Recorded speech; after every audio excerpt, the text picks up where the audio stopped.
Good morning.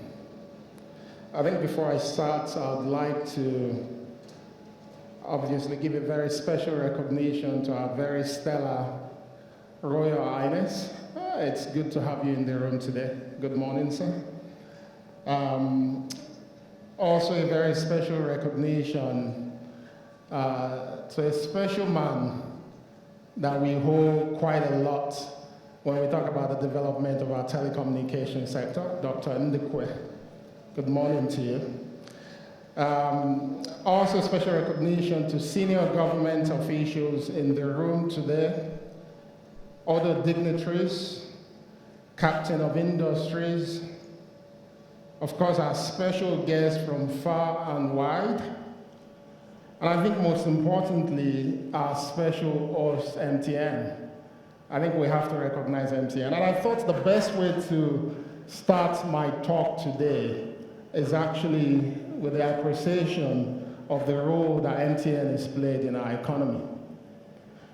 If we are to talk about capital markets and the role of capital markets in nation building, I don't think there's any other company that you can use as an example of how you develop a society that is much more than MTN.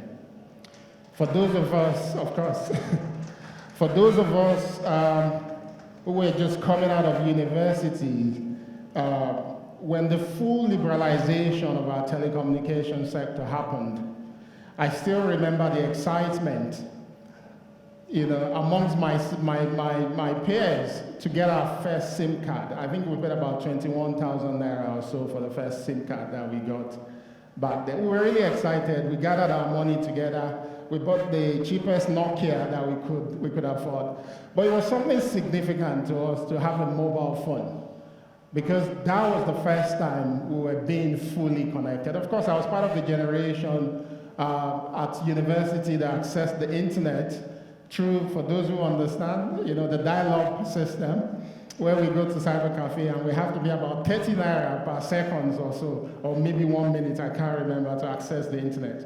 So when MTN came in, and of course all the other telecommunications companies, the MNOs and the entire value chain, it was a major development for us because we were extremely excited about the opportunity to be able to connect to people all over the country. For those who were studying, I was studying in Jos, so the ability to be able to call my parents who were in Abeokuta was a very special thing for myself then. Of course, the story is different today. We've all seen what the capital market through investment in companies like MTN can do to a society. Not only is this sector now responsible for driving significant progress and productivity in our economy, for those who are following, we contributed over 18% to the GDP of the nation last quarter, which is quite significant for just one sector. But I think that's it's the tiny part of the story. If you look at what connectivity and the investment in the entire court is done to the Nigerian economy, whether it's our ability to trade easily, the ability to connect people, or the ability to even reimagine how education is done today because we have technology, the ability to connect teachers to parents, or the ability to connect to medical services. I think this sector is done significantly to uplifting the nation and showing what is possible when markets are liberalized and investors are allowed to come in.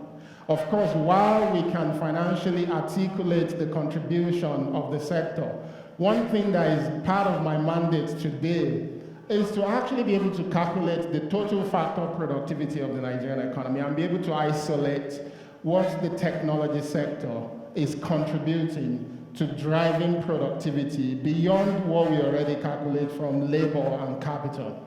We think if we're able to find this number, it will become apparent that the sector and the players in it are a key driver of the progress that we seek as a nation. And this is something that we're going to prioritize over the next couple of years so that we can articulate it better, we can have a clear understanding. My personal belief is that for us to be able to drive policies that can actually allow the capital market to support development, that the impact of the capital market engagement needs to be done factually. And the impact of the capital market engagement is beyond just how much money is made and how much taxes that people pay. The quality of lives of our people is also tied to a lot of this investment. It's one thing to look at the GDP numbers, but we all know that GDP numbers doesn't really speak to better quality of life for people. So being able to calculate the impact of this investment, I think, is the best way forward for us to have policies that are inclusive enough, that are pro-business, but also can help society. And it is important for us to understand that we must mainstream and continue to highlight the progress that we've made from the investment in this sector. When I was appointed, the first thing I did was to actually look at the GDP numbers of Nigeria. So I went with my team to CBN database, and we downloaded the GDP numbers probably for the last 25 years.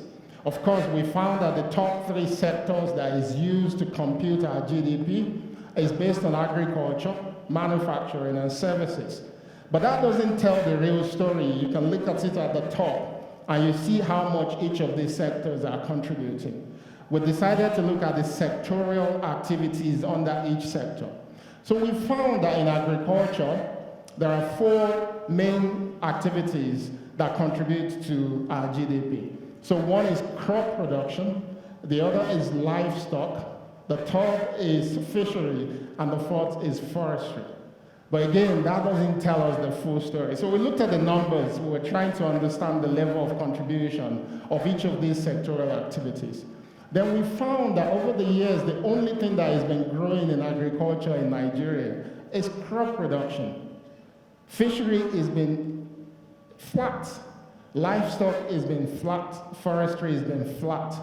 The implication of that, when you look at a country like Nigeria with a significant body of water, is that we end up importing a lot of seafood when actually we should be feeding the world and not importing.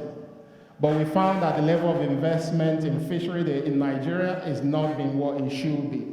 When you look at the total factor productivity in that sectorial activities as well, you will find extremely low application of technology and innovation. There's literally nothing serious going on there in terms of what technology can do.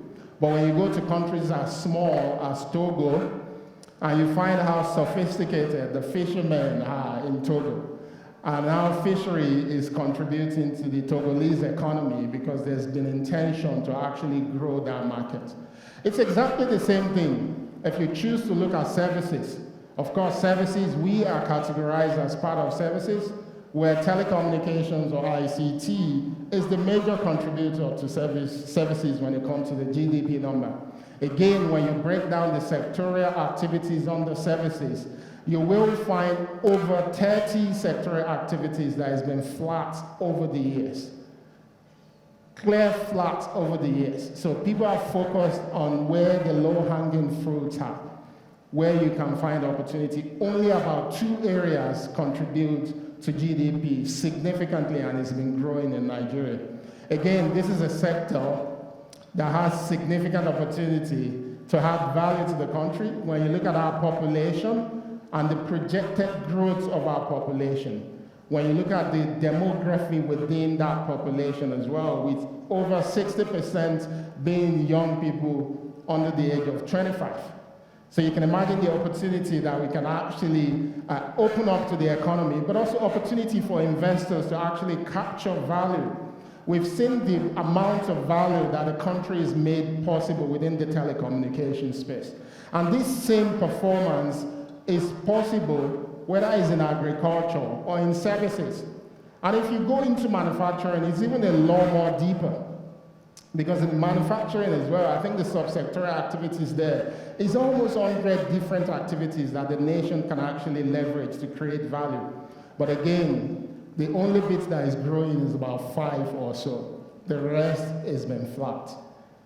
The rest has been flat. And I think one recognition is the fact that for this to change, while government can come up with policies and taxes that can help, coming from the innovation space, I'm a big believer in the fact that government is not well placed to actually recognize and understand the most progressive taxes and policies to help open up economy. Because our world is moving at a fast pace, that what we consider today to be the ideal policy may actually be inhibiting the progress that we need to see in society. 2 years ago, little was being said about artificial intelligence. Today, because of generative AI, the role of artificial intelligence in the future that we're trying to build is becoming more obvious. But even today, in many countries in Africa, only a few countries are taking into consideration how AI is going to disrupt society and disrupt economy, and the implication of that for taxes, but also perhaps for how we build economies. We've seen what cryptocurrency did. Not so many people were able to project the sort of disruptive nature of the blockchain technology. So government took a position of pushing back as against actually opening up and trying to study and understand. And the case I'm making is that the best way for policies to work is for the private sector and the investors to be willing to build with government. For the private sector and the investors to understand that while government may be interested in opening up, government will never learn if you don't come and be part of building their economy. There's so much, and Dr. Nduke can probably attest to this, there's so much as a nation that we've learned from just opening up the telecommunication space, from engaging with both local and foreign investors. And the role of government is to listen. And by listening, we can come up with better ways of ensuring that policies actually work. Which is why for those that might have seen my blueprint, one thing I'm illustrating is the use of sandboxes. And the role of a sandbox is the opportunity for us to allow people to prototype. And as people prototype, as they come up with new ideas in a very controlled environment, not only will these help us to change policies, but it will also help us to understand how to come up with forward-looking policies that we can claim has anti-fragility within it. Because our world is moving at a pace that we all can't recognize. And to wrap up, I'm not going to stay and talk for long. I think for those who have been following this current government, for those who have been following our president, when he came into office, it took very difficult decisions that we've never been able to take as a nation, and most of us understand that we must take those decisions. And these are very difficult decisions for politicians, and it's not unique to Nigeria. If you follow the story of Brazil, it's a decision that was difficult for them to take. Right? It's not a decision that you can actually take easily, but it's the decision that opened up the market and lets investors understand that the nation is ready for business. And that's the body language of Mr. President. He is extremely pro-business. At every FEC meeting, his mandate is to ensure that the ministers understand that our role is to support businesses to come into Nigeria, to support investors to bring their investment into Nigeria, but also to support local companies to be able to do business easily in Nigeria. And not only is it mainstreaming the idea of inviting investors to come, it also makes it clear on a daily basis that it's our role to also allow people to be able to take their money out when they need to. This is something he says every day, given the opportunity. And this is the body language of this government, that our role is to listen. We want to listen more. We want to collaborate with the private sector. We want to collaborate with the capital markets to understand what we need to be doing to allow you to come into our nation and do business. Because we understand that when you come in and do business, not only do you create opportunities for yourself, but you actually help deepen our economy. And one of the biggest mandates for Nigeria is economic complexity. How do we ensure that economy is deep enough to allow services to happen, to allow products to be built, to allow opportunities for young people to come up with innovative ideas that can solve significant problems in our society.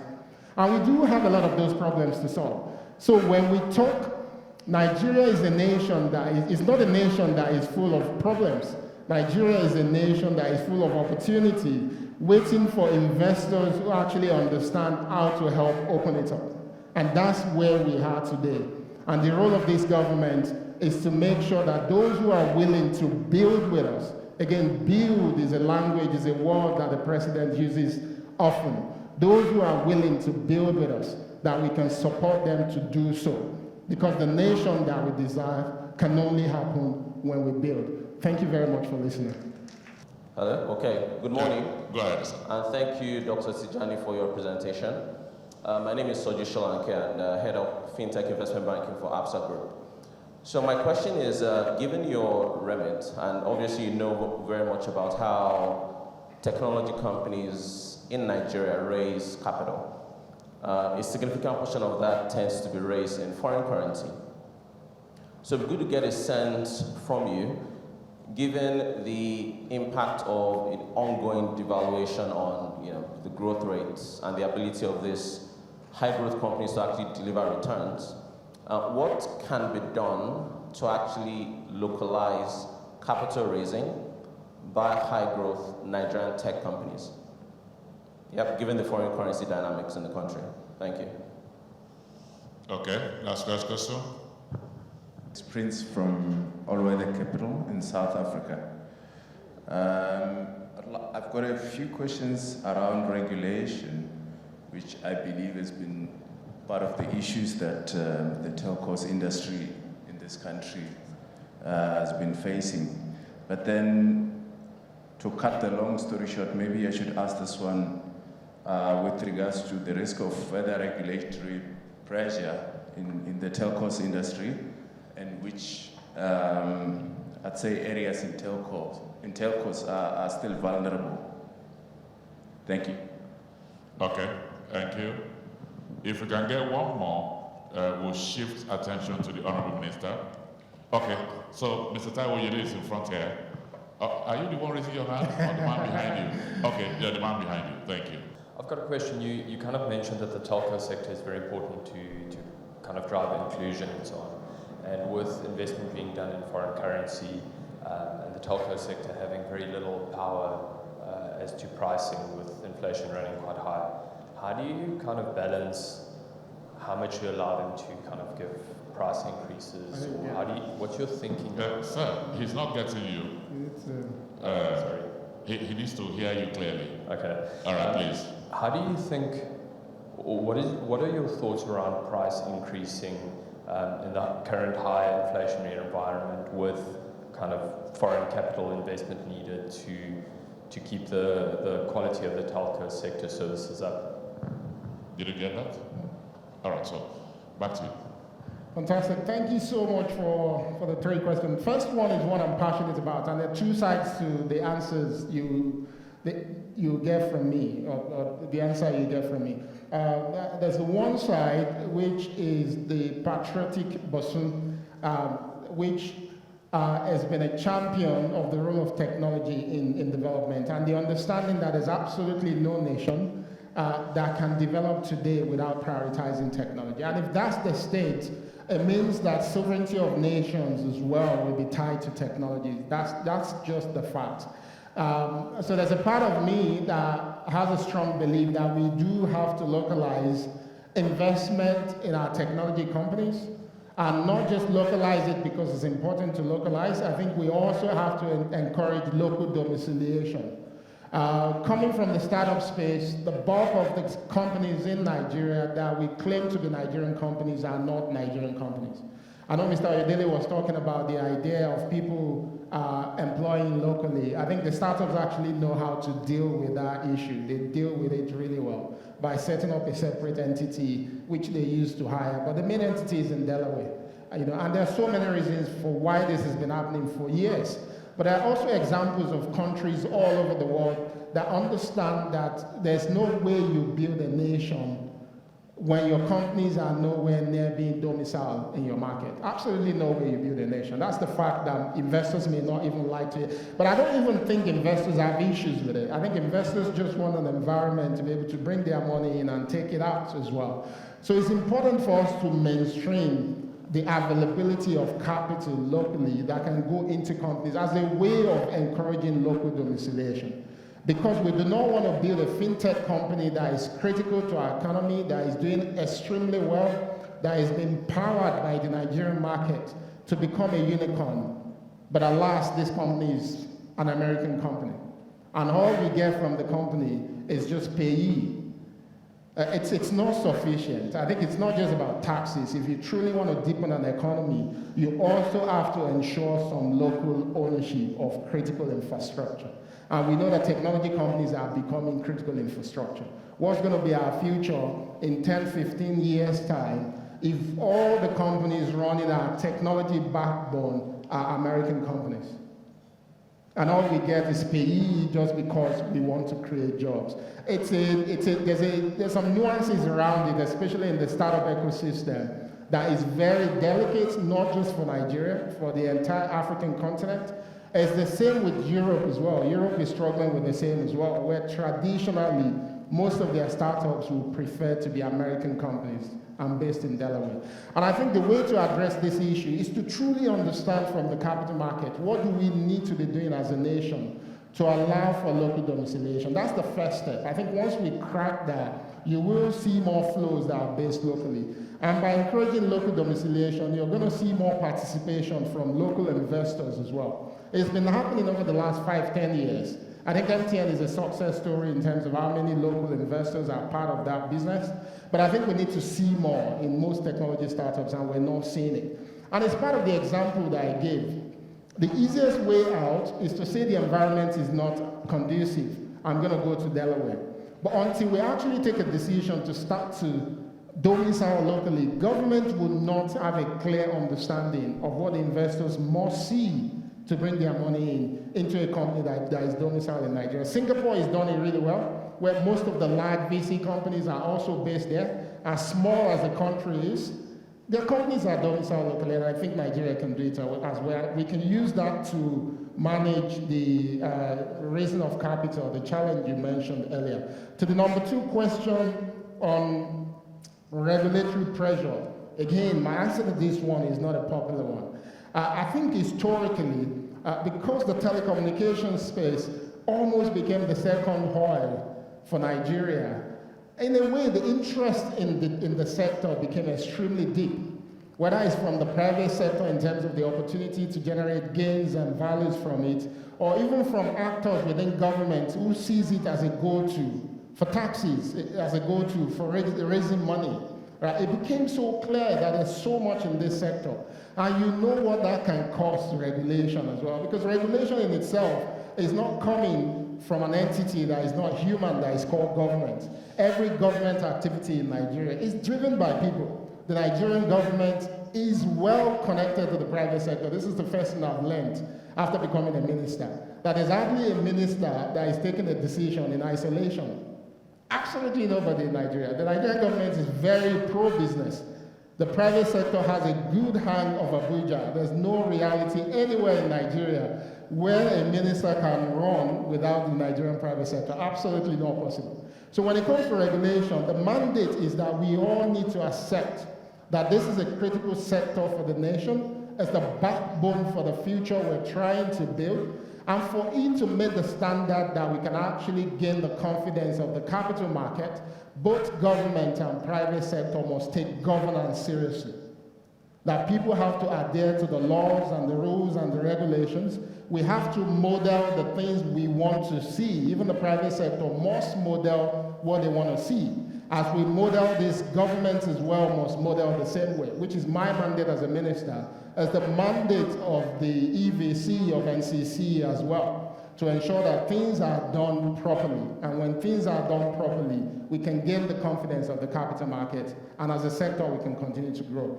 And lastly, on price increase, very sensitive conversation. For those who are active on social media, you see that I've been shaking properly in the last couple of days, because of some comments. But this is a sensitive conversation in the sense that we do understand the comments and the pain that the sector is pushing forward on this matter. But at the same time, we're not oblivious to the fact that we are at a difficult time in our country. Our ordinary people are going through pains. Cost of living is quite high. And the telcos will tell you, the MNOs will tell you that a lot of our people will buy and pay for data or credit before buying food, which means this is a critical service to them. So in taking the decision that actually allow the businesses to continue to function appropriately, we also have to balance that with the mood of the nation. So there's a need for us to collectively understand how this is going to be done in a manner that doesn't put the businesses at risk, but also done in a way that supports society to continue to exist and also benefit from this backbone, which is a critical backbone for anyone living in the world anywhere today, including Nigeria. Thank you. Okay, thank you very much. Let's appreciate him. Honorable Minister, we are very grateful to have you around us. Thank you very much.